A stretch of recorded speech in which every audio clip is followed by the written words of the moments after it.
Welcome to The Explainer. Today, we're diving into the military escalation between the United States and Iran.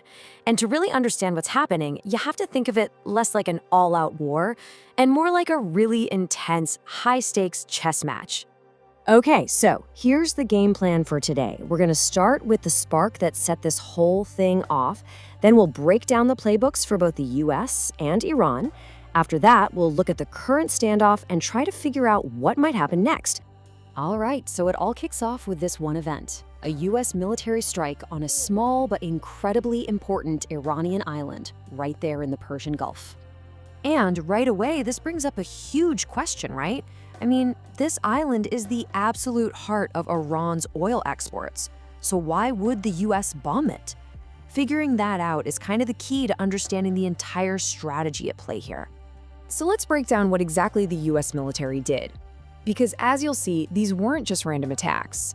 It really looks like they were sending a very specific, very calculated message to Tehran.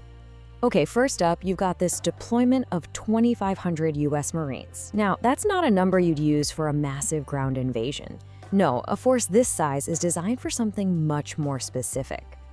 According to one national security analyst, this kind of Marine unit is perfect for more surgical missions. We're talking about small, limited ground actions, maybe even seizing oil facilities instead of just bombing them. They could also back up special ops teams or just be there as a what-if force in case things go wrong. Now this is where it gets really interesting. The US strikes on Kharg Island were incredibly precise. They were like a scalpel. They apparently took out the island's military defenses while deliberately leaving all the valuable oil and energy infrastructure completely untouched.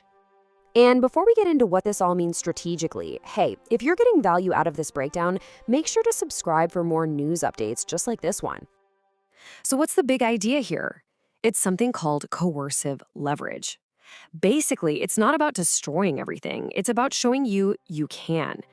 The message is, hey, we can turn off your entire economy with a flip of a switch, but we haven't yet. It's a huge bargaining chip. But look, a chess match has two players, right? Iran gets a vote in how this goes down, and they have some powerful moves of their own, and their response has seriously raised the stakes for the entire world. And just like one analyst put it, Iran went ahead and played its trump card. Their best move was always going to be shutting down the world's most important oil choke point, and that is exactly what they did. And make no mistake, Tehran is sending a message loud and clear. They've said that if the US makes a move on that oil infrastructure, they are prepared to, quote, abandon all restraints.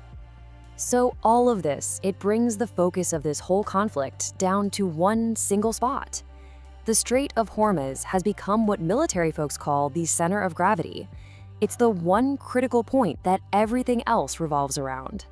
So what exactly is the Strait of Hormuz? Well, picture this super narrow waterway. It's the only way for ships to get from the Persian Gulf to the open ocean. It's not just some local channel. It's like the main artery for the world's entire oil supply. And if you're wondering, why should I care? Well, this is why. Shutting it down means an immediate spike in global energy prices. And that means the price of gas for you and me starts to climb fast. Not to mention the massive chaos it causes for global trade. So what's the situation now? Well, we're stuck in this incredibly tense standoff. It's a dangerous balance of threats, the stakes are sky high, and there is no easy way out of this. And this table here, it lays it all out perfectly. On one side, you have the US with its hand on the switch for Iran's entire economy. On the other side, you've got Iran with its hand on the switch for the world's energy supply. It's a textbook standoff, and a really, really dangerous one.